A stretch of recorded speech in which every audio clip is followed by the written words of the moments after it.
আমি গ্রাম হতে উঠে আসা প্রলয় উচ্চারণ, আমি অনাহারের অগ্নি সন্তান, দূর্তমনীয় দাবানল। আমার শিরায় শিরায় ইনসাফের বিদ্যুৎ, গরিবের চিৎকার, আমার বুকে ন্যায়ের বজ্র, অপরাজেয় প্রহার। আমি হাদি, আমি কর্দমাক্ত আলপথের অগ্নিচিহ্ন, আমি দিনমজুরের ফাটা তালুর লাল শপথ, আমি শোষিত বুকে জমে থাকা শতাব্দী আর্তনাদ।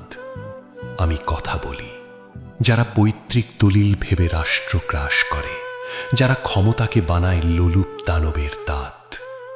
আমি তাদের মুখোমুখি দাঁড়িয়ে বজ্রকণ্ঠে বলি, এই দেশ কারো বাপের নয়। 17 বর্ষ ধরে আমি দেখেছি গুমের কালো চাদর, খুনের শিরোনাম, রক্তে ভেজা পতাকা। আমার অন্তরে তখন মুক্তির আগুন অগ্ন্যুৎপাত হয়ে জেগেছে। আমি উন্মাদ নই, আমি উন্মাদ নই, আমি সেই আগুন যে অন্যায় দেখলে শ্মশানেও ঢাক বাজায়। আমি বলেছি গরিবের কথা, বলেছি খেটে খাওয়া মানুষের অধিকার, বলেছি ইনসাফ কোনো করুণা নয়, ইনসাফ মানুষের জন্মগত হক। আমি স্বপ্ন দেখেছি এই দেশ চালাবে কৃষকের সন্তান, দিনমজুরের ঘরে জন্ম নেওয়া শিক্ষিত বজ্রহাত, নয় বাবু দালালের বংশলতা। আমার প্রশ্নের জবাব এলো পেছন থেকে, কাপুরুষের নিশানায়। বিশ্বাস ভেঙে বুলেট, অন্ধকার ছুটে এলো আমার বুকে।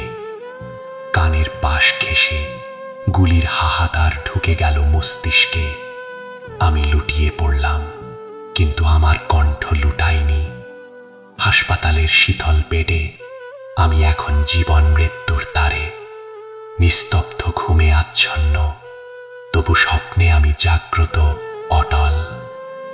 আমি ফিরব কিনা জানি না, তবু শোনো, এই দেশ যেন আর নুটির পোলার দালালের কারাগার না হয়। আমার মৃত্যু যদি হয়, তবে সত্যকে কবর দিও না, স্বৈরাচারকে দাঁড় করাও ইতিহাসের কাঠগড়ায়। রায় লেখো জনতার অক্ষরে, গায়ের লোক, শহরের লোক, এক হয়ে দাঁড়াও, কারণ ন্যায় একা হাঁটে না, ন্যায় হাঁটে জনসমুদ্রের কাঁধে। আমি যদি থেমে যাই, তবে তোমরাই হবে আমার বজ্রকণ্ঠ, আমার স্ত্রী সন্তান। সত্যের দিকে অবিচল থেকো, আমার বিপ্লবীরা সত্যের দিকে দৃঢ় থেকো। আমি উন্মাদ নই, আমি বিদ্রোহী, আমি ইনসাফের শপথ, আমি ন্যায়ের অনমনীয় উচ্চারণ।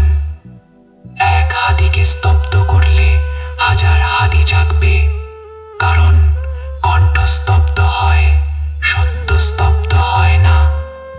কবিতা, আমি হাদি, কবি রাসেল আহমেদ।